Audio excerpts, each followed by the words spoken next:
We've gathered to discuss a very important topic, not just for our aging community, but also for generations planning for retirement and for those who won't be retiring for several decades. Today's hearing will focus on the beneficial impact of purpose in the lives of our seniors. I think that we'd all say that, right? We all want to have purpose. And what we can do as elected officials to help foster a purpose-filled life for our aging constituents. We are lucky to be joined by expert witnesses who can speak to the impact of keeping seniors engaged in their communities through business, education, and volunteering, and how aging Americans who remain engaged with purpose-driven lives create benefits for themselves and our economy. Purpose and fulfillment are powerful forces that enrich families, strengthen our communities, and support the health and longevity of our nation and its people. Having a purpose is an essential part of the American dream.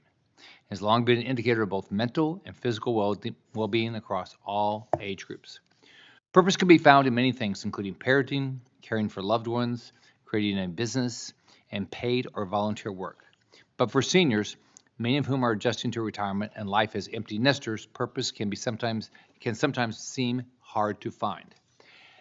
However, we should see this phase of life as a new chapter, one where older Americans are empowered to stay active, pursue passions, and give back in ways that matter to them, all while reaping the rewards of connection, community, and better physical and mental well-being. Here's the reality for a lot of folks preparing for retirement. While we hope that every American spends their working years working their dream jobs, that's not always the case. Millions of Americans have great jobs, they save up for retirement, and they look forward to chasing the dreams that they might put on pause in their golden years of retirement. What I want this committee to think about today is how do we make sure that every American retiree can live their dreams in their older years?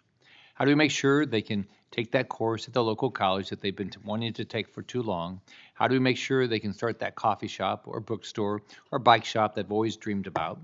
How do we make sure folks stay connected with their communities as they age and create value not only for themselves by keeping purpose in their lives, but also help mentor the next generation of leaders, coach the next generation of small business owners, and pass along their years of wisdom and experience in the process?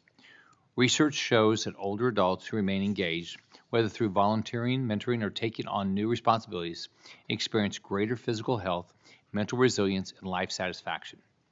Community involvement, lifelong learning, and cross-generational connection are not just beneficial for the individuals involved, they foster a society where every generation thrives. Like I said before, for some, it will be taking a class or a course to explore an area of interest, volunteering in the community, or dedicating time to pursue a new hobby.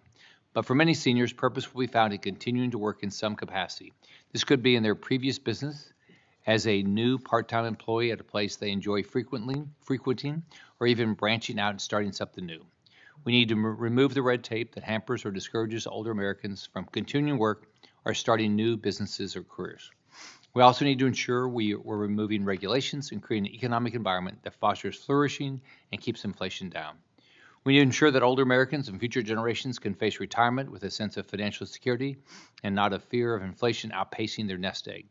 This way, seniors are only working if they want to, not because they have to. The only way to ensure this is to get the government out of the way. We did this in Florida by cutting taxes and costly and unnecessary regulations. We managed to turn the economy around, making it a beacon for businesses and those wanting a full and purposeful life. During my 8 years as governor, we cut taxes more than 100 times and slashed more than 5,000 burdensome regulations. We cut the time it took to get your license or permit from the state of Florida from weeks to days. Florida businesses added 1.7 million jobs. We paid down more than $10 billion of our debt, and we managed to increase the efficiency of government to provide additional services for our citizens and our state, including for our seniors. Because of these policies, Florida is well known as a place that thousands and thousands of retirees flock to every year, especially this time of year, escaping less financially hospitable climates. In Florida, their dollars go farther, and they have communities and opportunities to experience connection and fulfillment.